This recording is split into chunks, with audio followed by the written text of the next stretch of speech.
Operasi pencarian survivor Yazid Ahmad Firdaus, pemuda asal Colomadu yang hilang di Bukit Mongkrang, Tawangmangu, Karanganyar, terus diperkuat berbagai unsur relawan.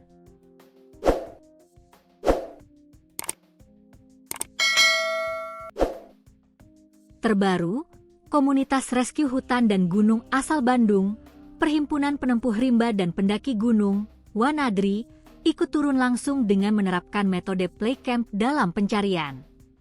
Wanadri terlibat dalam operasi pencarian dan pertolongan, OPSAR, di kawasan perbukitan sekitar Gunung Lawu tersebut untuk membantu menemukan survivor yang dilaporkan hilang.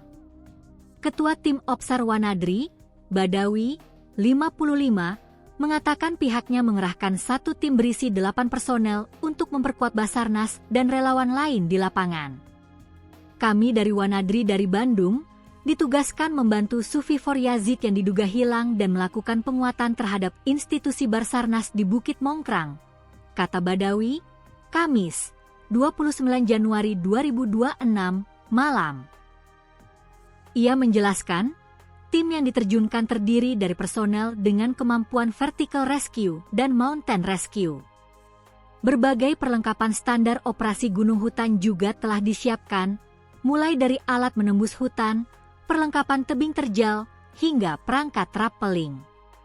Kita sudah melakukan analisa peta bahwa bukit ini sangat khas, banyak sekali patahan-patahan dan kalau pelajari kronologi, diduga terjatuh dari titik tertentu, ungkap Badawi.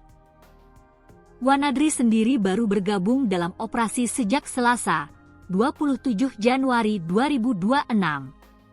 Keterlambatan tersebut, menurut Badawi, karena organisasi sedang menjalankan agenda internal berskala besar. Kita baru hajat besar, sehingga kita belum bisa bergabung pada awal kejadian, kita baru operasi 2 hari yang lalu, kata dia. Dalam praktik pencarian, Wanadri menggunakan teknik play camp, yakni metode berkemah di titik-titik tertentu selama beberapa hari untuk memaksimalkan jangkauan pencarian. Jadi gini ada metode exploring rescue, menyikapi waktu dan cuaca yang ada sebaiknya unit yang ada melakukan play camp, jadi kita bisa on time mulai jam 8 pagi sampai jam 4 sore dalam pencarian dan kelebihan ini kita menempatkan diri di daerah dicurigai, sehingga Wanadri dan teman dari tim yang lain ada yang sudah menggunakan metode ini, kata dia. Metode tersebut dinilai efektif untuk operasi exploring rescue di medan pegunungan yang luas dan sulit dijangkau. Badawi menambahkan, Wanadri yang berdiri sejak 1964 memang dibentuk untuk mendukung penanggulangan bencana dan kecelakaan di gunung. Organisasi ini terus mengembangkan teknik pencarian orang hilang di alam bebas. Jadi Wanadri, tugasnya kemanusiaan, yang salah satu tekadnya membantu menolong orang terutama yang terjadi di alam bebas. Kalau sudah berangkat sudah pasti keluarga, teman-teman dan organisasi, sebenarnya ini penugasan sukarela, pungkas dia.